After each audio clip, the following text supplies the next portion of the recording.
duše, aj ľoli.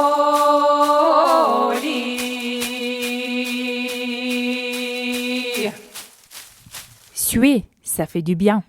Les plus vieilles traditions de bien-être, les soins ancestraux, les rituels et les recettes pour la santé et la beauté naturelle. Avec Nadejda et Banya Babushka. Quand il faut aller au sauna. Là, j'ai envie de vous dire à n'importe quel moment. N'importe quel moment dans l'année ou n'importe quel moment dans la saison. D'aller faire les soins au sauna. Moi, bien sûr, je parle particulièrement des rituels et des soins de sauna russe. Le banya, c'est toujours merveilleusement bien pour l'ensemble de notre corps, pour la santé et pour notre bien-être. Mais là, aujourd'hui, on est en hiver. Et pourquoi il faut aller au sauna en hiver? Pourquoi justement? Il y a 10 000 raisons vitales pourquoi on fait ça. Aujourd'hui, je vais vous parler juste un des bienfaits parmi les nombreux bienfaits des rituels et des soins du sauna. Juste avant qu'on parle sérieusement, une petite parenthèse ethnique pour vous dire que pour le peuple russe, la tradition veut qu'il y a quand même un jour réservé au sauna, au banya russe. Et en général, ce sont les samedis. On les appelle le jour de banya, banny день. Il vient après une semaine de dur labeur pour effacer la fatigue physique et apporter cette détente psychique que l'on ressent immédiatement pendant la séance.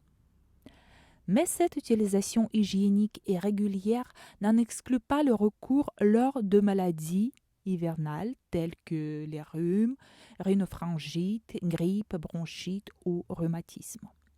Au premier signe, les gens du Nord choisissent en priorité le sauna. Et il est vrai que pour enrayer les maladies hivernales, une bonne sudation est souveraine. Les séances peuvent être renouvelées pendant 2 ou 3 jours consécutifs jusqu'à ce que l'épuration ait lieu. La fièvre est alors totalement disparue, les douleurs ont cédé et les forces sont revenues. Cette pratique est particulièrement valable si elle s'inscrit dans le cadre élargi d'une cure de désintoxication où une des règles est de réduire ou de supprimer l'alimentation pour éviter l'apport de déchets à l'organisme. Le sauna possède avant tout une faculté d'épuration, dont la température supérieure à 35 degrés surchauffe le corps, produisant une sudation. L'excès de chaleur entraîne une réaction de la peau qui laisse s'écouler sur toute sa surface un liquide riche en eau. Celui-ci, en s'évaporant, refroidit la masse corporelle qui retrouve ainsi sa température normale. Durant cette réaction, l'organisme rejette par les glandes de la peau les déchets en excès.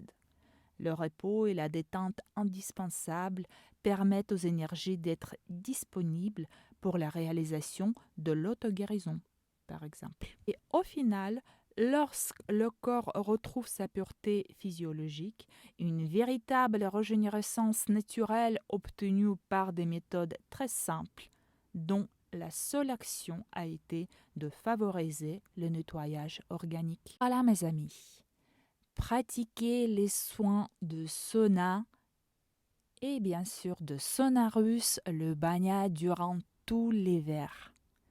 Suez, ça fait beaucoup de bien. Chaleureusement, votre Nadia avec Banya Babushka.